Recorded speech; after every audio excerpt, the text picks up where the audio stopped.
NEET का paper ना 720 marks का आता है और उस 720 में से 50% यानी कि 360 नंबर एक अकेला सब्जेक्ट लेके जाता है, दैट इज बायोलॉजी। 3 सब्जेक्ट में से एक अकेला एकमात्र ऐसा सब्जेक्ट है जिसमें से 50% नंबर तुम्हारे बन रहे होंगे। और बहुत सारी ऐसी कैटेगरीज हैं, SC ST कैटेगरीज, जिनके तो बायो और केमिस्ट्री करके ही नंबर आ जाते हैं उतने, जिनको फिजिक्स के लिए ज़्यादा फोकस करने की ज़रूरत ही नहीं पड़ती। तो ये बताने की तो ज़रूरत नहीं कि बायो कितना इंपॉर्टेंट है और कितनी इंपॉर्टेंस तुम्हें इसके लास्ट के 1 महीने में देनी चाहिए बायो को। तो चलिए स्टार्ट करते हैं, बिना किसी देरी की सीधी सीधी बात करते हैं कि बायो को कैसे पढ़ना है लास्ट के 1 महीने में। कोई गलत रिसोर्स से पढ़ ना लो तुम कि इस स्कोरिंग सब्जेक्ट में भी तुम स्कोर ना कर पाओ। So hi everyone, very very warm welcome to this YouTube channel. My name is Ekta Soni. चलिए वीडियो शुरू करते हैं। यार बायो इतना इंपॉर्टेंट सब्जेक्ट है, वो तुम्हें पता चल गया है। मैं तुम्हें बता दूं, बायो में सिर्फ एक किताब को ब्लाइंडली फॉलो करना है आने वाले 1 महीने के लिए। आज ही शपथ खा लो, आज ही शपथ खा लो, अभी के अभी कमेंट्स में जाके लिखो, मैं शपथ लेता हूँ कि मैं सिर्फ NCERT पढ़ूंगा या पढ़ूंगी। ये किताब इतनी इंपॉर्टेंट किताब है, तुम मत पूछो। मतलब यहीं से ही सारे क्वेश्चंस बनते हैं। ये किताब का बस इतना सा है कि तुम एक बार पढ़ोगे तो शायद तुम्हारे दिमाग में बैठ तो जाए, लेकिन उतनी नहीं बैठेगी, उतनी क्लैरिटी नहीं मिलेगी जितनी तुम इसको बार बार पढ़ोगे। तो रादर देन 100 किताबें पढ़ने के, रादर देन 10 अलग अलग किताबें पढ़ने के, एक किताब को तुम 10 बार पढ़ो ना, वहां से आएगा वो ऑथेंटिक किताब है, वहीं से पेपर आता है। विश्वास ना हो तो प्रीवियस से पेपर उठा के देख लेना, तुम्हें अपने आप आंसर मिल जाएगा। 99% क्वेश्चंस यहीं से आए हुए हैं। अब तुम उस 1% क्वेश्चन के लिए अगर तुम मॉड्यूल्स के पीछे भागते हो, एलन, आकाश, फलाना ढिमकाना, पता नहीं कौन कौन से इंस्टीट्यूट के मॉड्यूल्स लेते हो, तो भाई तुम्हारी सबसे बड़ी गलती है, खुद के पैरों पे खुद से ही कुल्हाड़ी मार रहे हो।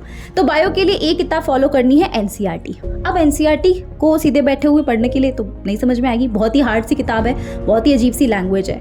हो सकता है कुछ चैप्टर समझ में आ जाए, हो सकता है कुछ चैप्टर्स ना आए, ऑलमोस्ट चैप्टर नहीं आएंगे सीधे सीधे पढ़ोगे तो पहले करना क्या, अप्रोच क्या रहनी चाहिए किसी भी चैप्टर को पढ़ने की। एक चैप्टर को खुद से पढ़ो पहले अपनी एंड से, ठीक है। हमेशा एक दिन में एक चैप्टर करो, क्योंकि अब टाइम वो नहीं रहा कि तुम उस चैप्टर को पार्ट्स में डिवाइड करोगे। हाँ, मॉलिक्यूलर बेसिस ऑफ इनहेरिटेंस हो गया, प्रिंसिपल ऑफ इनहेरिटेंस वेरिएशन हो गया, बहुत बड़े बड़े जो चैप्टर्स होते हैं इनको तुम 2 पार्ट्स में कर सकते हो।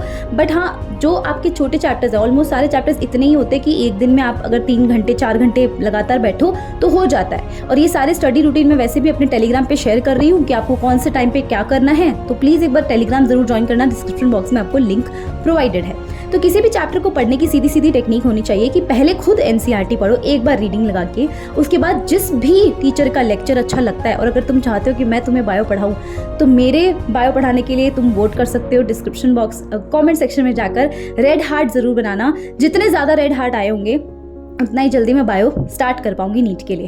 तो आपको बेसिकली क्या करना है, खुद से पढ़ना है, फिर टीचर की 1 शॉट वीडियो देखनी है जो शॉर्ट ड्यूरेशन की हो, ज़्यादा लॉन्ग ड्यूरेशन की नहीं।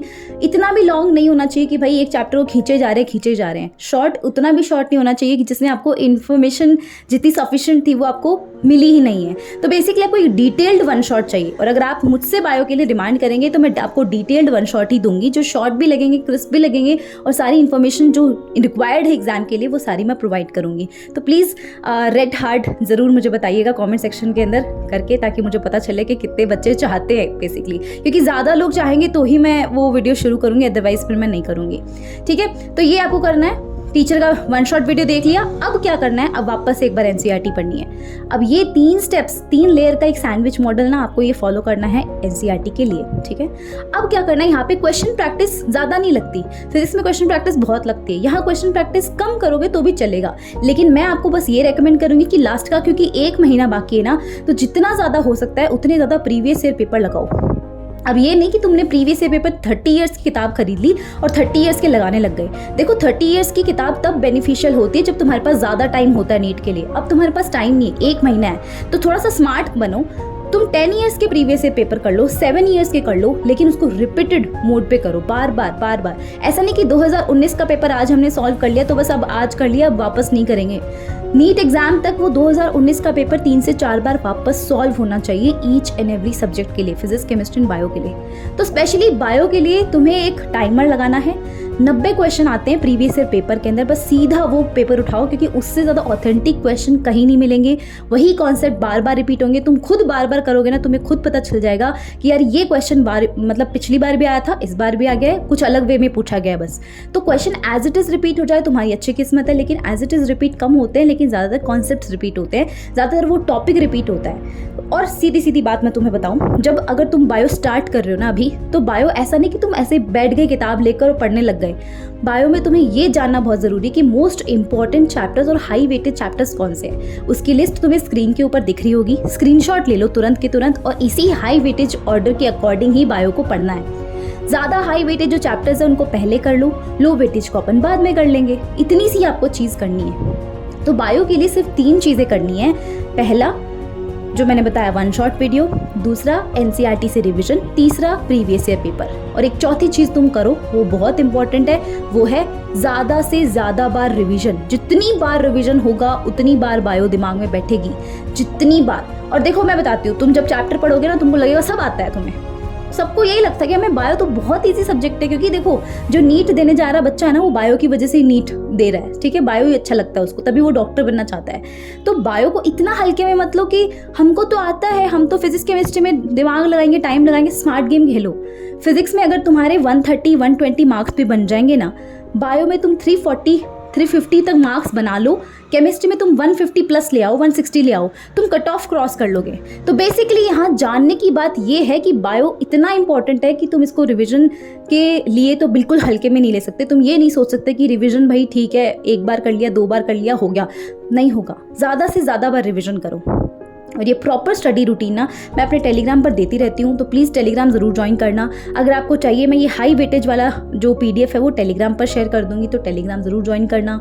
और भी बहुत सारी चीज़ें हैं, इंपॉर्टेंट नोट्स, जो भी अपडेट्स आएंगे NTA के, जो भी है। और साथ में अगर तुमको चाहिए है कि भाई मैं लेक्चर लूँ, तो उसके लिए भी मैं आपको टेलीग्राम पर अपडेट करती रहूँगी। प्लीज़ मुझे बताओ कमेंट्स के अंदर रेड हार्ट लगाकर, ताकि मुझे पता चले कि आपको सच में ज़रूरत है। जितने ज़्यादा रेड हार्ट्स मेरे पास कमेंट्स आए होंगे, जितने ज़्यादा अलग अलग अकाउंट से, ऐसा नहीं कि एक ही बच्चे ने बार बार बस स्पैम कर दिया है, अलग अलग अकाउंट से जितने मैसेजेस आए होंगे मैं तुरंत एक्शन ले लूँगी और तुरंत आपको बायो पढ़ाना शुरू कर दूँगी। तो प्लीज़ मेक श्योर कि आप अपना प्यार एंड सपोर्ट इस चैनल को दिखा रहे हो, इसी वे में आप बायो पढ़ रहे हो। हाई वेटेज चैप्टर पहले, फिर लो वेटेज बाद में। यूनिट वाइज जाने की कोशिश मत करना, अभी चैप्टर वाइज जाना, लास्ट में जाके अपन यूनिट वाइज भी रिवाइज करेंगे, ठीक है। तो ये सारी चीज़ें हैं। और बायो में देखो इंपॉर्टेंट डायग्राम्स वो नहीं छोड़ने हैं। साथ में बायो के अंदर हर चैप्टर खत्म होने के बाद समरी वाला सेक्शन आता है, वो कभी नहीं छोड़ना है, क्योंकि समरी वाले सेक्शन में भी कुछ इंपॉर्टेंट इन्फॉर्मेशन दी हुई होती है जो आपके मेन चैप्टर में नहीं दी हुई है। तो ये सारी चीज़ें छोड़नी नहीं है, सारी चीज़ें एक एक मतलब हर वर्ड, हर शब्द की एक वेटेज है बायो के अंदर, ठीक है, एनसीईआरटी के अंदर। तो एनसीईआरटी के अलावा और कोई किताब नहीं छूनी है। कमेंट्स में मुझे रेड हार्ट लिखेंगे, कमेंट्स में ये लिखेंगे मैं शपथ लेता हूँ, ये लेती हूँ, मैं एनसीईआरटी के अलावा कोई और किताब नहीं छूँगा या नहीं छूँगी। दैट्स इट, ठीक है। ठीक है यार, इतना सही है बायो के लिए, ज़्यादा कुछ नहीं है। इधर उधर भटको मत, इसकी वीडियो देख ली, उसकी वीडियो देख ली, ये कर लिया, वो कर लिया, क्योंकि अब टाइम बहुत कम है। एंजाइटी इतनी हो रही होगी कि ये वीडियोस तुम्हें बहुत ज़्यादा अट्रैक्ट करती होंगी, ये वीडियोस तुम्हें लगता होगा कि यार इसका भी देख लूँगी, ये क्या बता रही है, वो क्या बता रहा है। नहीं करना, एक काम करना जो मैंने बता दिया है, अब बस लग जाओ, ठीक। जो प्रॉब्लम आए मुझे DM करो इंस्टाग्राम पे, लिंक डिस्क्रिप्शन बॉक्स में, मैं आपको रिप्लाई ज़रूर करूँगी। थोड़ा देर से करूँ बट करूँगी ज़रूर, इतना देर से भी नहीं करूँगी कि आपको वेट बहुत ज़्यादा करना पड़े, लेकिन करूँगी ज़रूर रिप्लाई, ठीक है। सारी प्रॉब्लम्स का सलूशन दूँगी।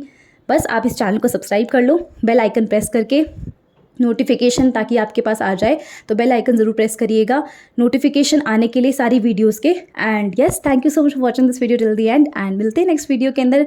I wish you all the best. आप बहुत अच्छे से पढ़ाई करें और बायो इतनी स्ट्रॉन्ग कर ले, इतनी स्ट्रॉन्ग कर ले कि बायो ही आपका पूरा इतना कवरेज ले ले कि फिजिक्स और केमिस्ट्री वीक पड़ जाए उसके आगे। फिजिक्स और केमिस्ट्री अगर तुम्हारी थोड़ी बहुत भी डगमगाई होंगी तो बायो थोड़ा सा कवर कर ले उसको, ठीक है। चलिए, thank you so much for watching this video. Make sure that you are subscribing to this YouTube channel. मिलते हैं नेक्स्ट वीडियो में।